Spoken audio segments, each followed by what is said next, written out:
राष्ट्रगान और राष्ट्रगीत को लेकर विधानसभा में चल रहा गतिरोध फिलहाल टूट गया है और अब सदन जो है सुचारू रूप से चल रहा है। हालांकि बहुत सारे मुद्दे आज सदन में उठे भी हैं, लेकिन इस पूरे विषय को लेकर बीजेपी का क्या मानना है, इसी विषय पर बातचीत के लिए खबरें अभी तक के साथ मौजूद हैं बीजेपी विधायक राकेश जम्वाल।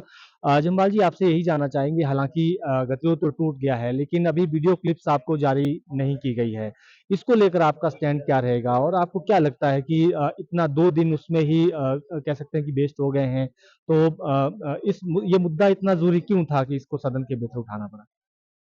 सरकार सदन से भाग रही है। मीडिया भी देख रहा है और पूरा प्रदेश देख रहा है। मात्र हमने राष्ट्रगान के पश्चात अध्यक्ष महोदय से सिर्फ इतना जानना चाहा था कि क्या राष्ट्रीय गीत भी गाया जाएगा और पूरा गाया जाएगा।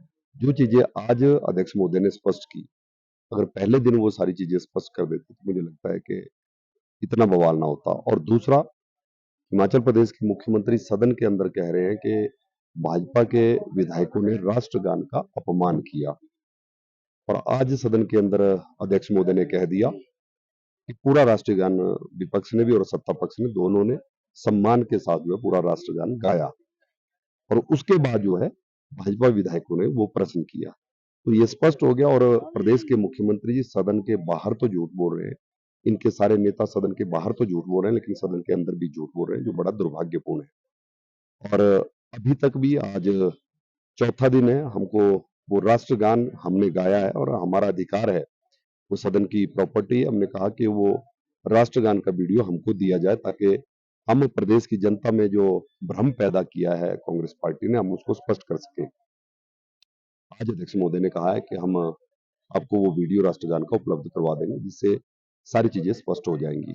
और आज सदन चल रहा है। भारतीय जनता पार्टी ने विभिन्न मुद्दों को लेकर चर्चाएं मांगी है। आज युवाओं से जुड़ा हुआ मुद्दा नियम 67 के अंतर्गत हमने चाहा था कि बेरोजगारी, क्योंकि बेरोजगारी की दर हिमाचल प्रदेश में राष्ट्रीय स्तर की जो दर है उससे भी ज्यादा है, और हम चाह रहे थे कि इस पे चर्चा होती, क्योंकि कांग्रेस पार्टी ने सरकार में आने से पहले वायदा किया था कि हम 1 साल में 1 लाख युवाओं को और 5 साल में 5 लाख युवाओं को नौकरी देंगे।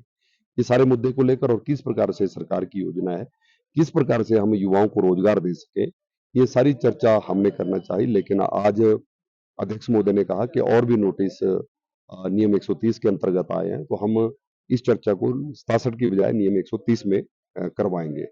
और सत्ता पक्ष की ओर से आग्रह आया कि आज मुख्यमंत्री जी नहीं है और बेरोजगारी पर जवाब मुख्यमंत्री जी को देना है, इसलिए उसको कल चर्चा करेंगे। आज स्वास्थ्य सुविधाओं को लेकर जो नोटिस आदरणीय विपिन सिंह परमार जी और भाजपा के अन्य हमारे सभी विधायकों ने दिया था, आज उस पर अभी चर्चा चल रही है, क्योंकि हिमाचल प्रदेश की स्वास्थ्य सुविधाएं जिस प्रकार से बिगड़ी है, उसको लेकर अभी सदन में चर्चा नियम 130 के अंतर्गत चली है। सर, जो स्वास्थ्य से जुड़ी चर्चा चल रही है, हालांकि उसमें भाजपा विधायकों ने भी अपनी बात रखी, कांग्रेस के विधायक भी अपनी बात रख रहे हैं। आपको क्या लग रहा है कि अभी प्रदेश में स्वास्थ्य से जुड़ी क्या स्थिति है और कितना ज्वलंत ये मुद्दा प्रदेश के लिए अब बन गया है? हिमकेयर को लेकर बार बार आपने मुद्दे भी उठाए, तो क्या लग रहा है कि सरकार का रवैया स्वास्थ्य को लेकर कैसा है? स्वास्थ्य एक ऐसा मुद्दा है जो अमीर से अमीर और गरीब से गरीब व्यक्ति, बड़ा छोटा, महिला पुरुष, हर व्यक्ति के साथ जुड़ा हुआ ये मुद्दा है। बड़ी गंभीर चर्चा है।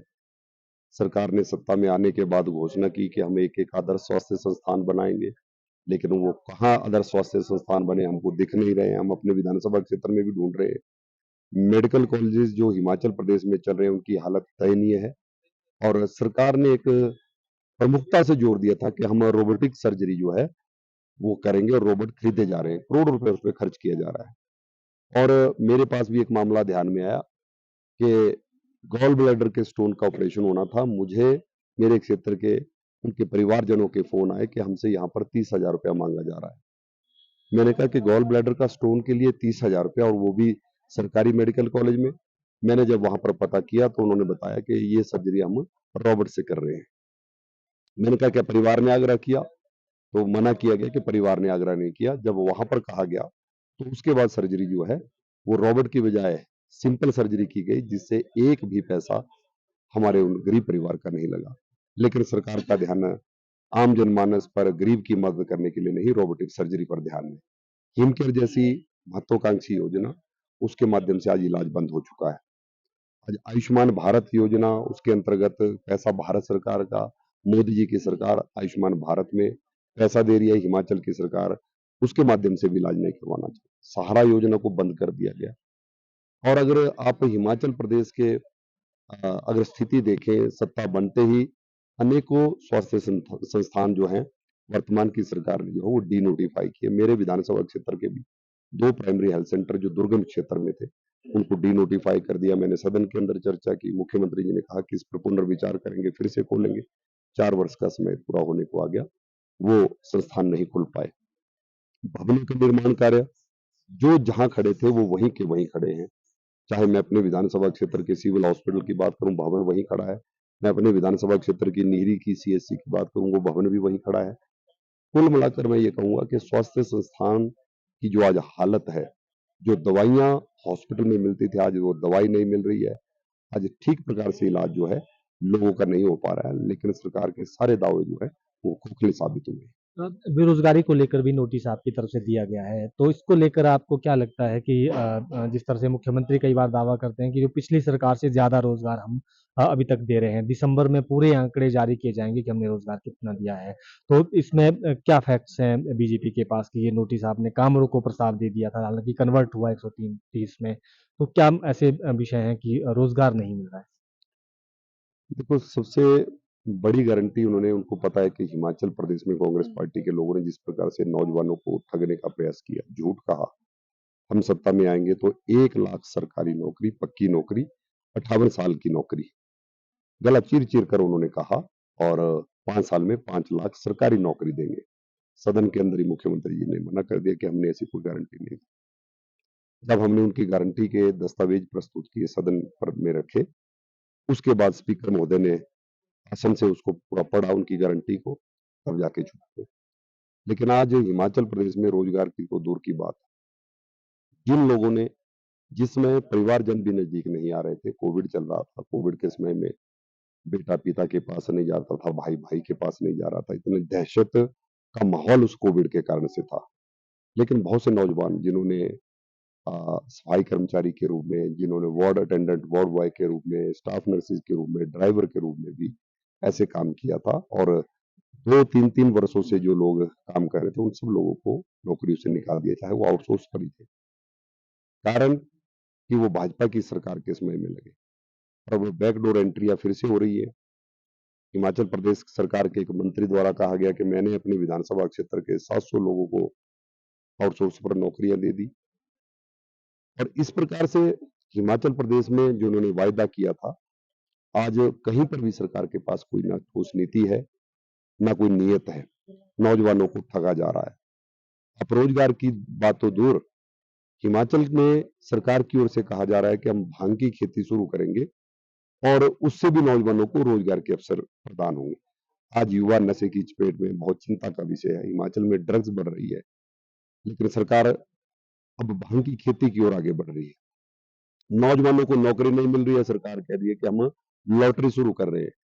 लॉटरी में जो टेंडर निकालेंगे उसमें ऐसी कंडीशंस इन्होंने डाली है जिससे हिमाचल का रेवेन्यू जो है वो आए ही आए, चाहे जो फर्म आएगी जिसको टेंडर मिलेगा उसका नुकसान हो जाए, लेकिन हिमाचल का रेवेन्यू का नुकसान नहीं होगा। इस प्रकार से शर्तें उसमें डाली गई, लेकिन ये ध्यान नहीं आ रहा है कि हिमाचल के युवाओं का क्या भविष्य होगा। हिमाचल का युवा आज सड़कों पर है, पढ़ा लिखा नौजवान, जिनके पास रोजगार नहीं है, और आप ऊपर से लॉटरी की लत आदत जो है हिमाचल के युवाओं को डालेंगे। क्योंकि प्रोफेसर प्रेम कुमार धूमल जी की सरकार में ये लॉटरी को बंद किया गया था, उसके बाद वीरभद्र सिंह जी आए, उसके बाद जयराम ठाकुर जी आए, और इस लॉटरी को पुनः किसी ने भी शुरू नहीं किया।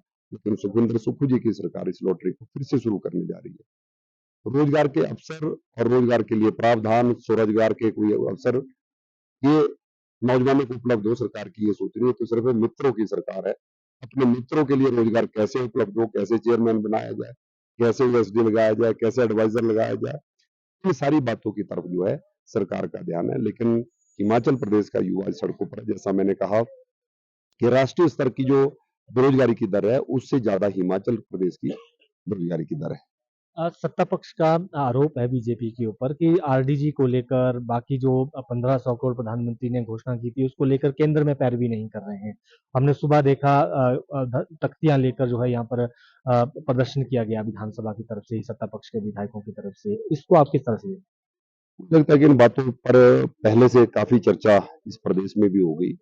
आरडीजी हमने कहा था कि मात्र हिमाचल की बंद नहीं हुई, देश के अनेकों राज्यों की भी जहां भाजपा की भी सरकारें हैं। आप हिमाचल में सत्ता में हैं, जिम्मेवारी आपकी है। आरडीजी को लाना, केंद्र से पैसा लाना, केंद्र से योजनाएं लाना, अगर हम सत्ता में होते तो हमारी जिम्मेवारी।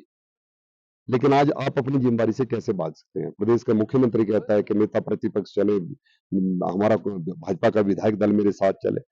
हम उनसे पूछना चाहते हैं कि आप सत्ता छोड़ दो, भाजपा सत्ता संभालेगी, हम अपने आप केंद्र से भी लाएंगे और योजनाएं भी लाएंगे और प्रदेश में कल्याणकारी जो योजना उनको फिर से शुरू करेंगे, हिमाचल के विकास को आगे बढ़ाएंगे।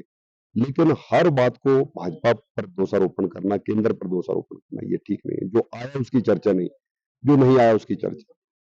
आरडीजी को लेकर आज तख्तियां लेकर यहाँ पर घूम रहे थे, लेकिन आरडीजी को लेकर पूरा स्पष्ट मत, पूरी सारी चीजें क्लियर है। मीडिया के माध्यम से भी अनेकों बार हमने कहा है कि आरडीजी मात्र हिमाचल को की बंद नहीं हुई, देश के अनेकों राज्यों की हुई, भाजपा शासित अधिकतर राज्य उसमें है।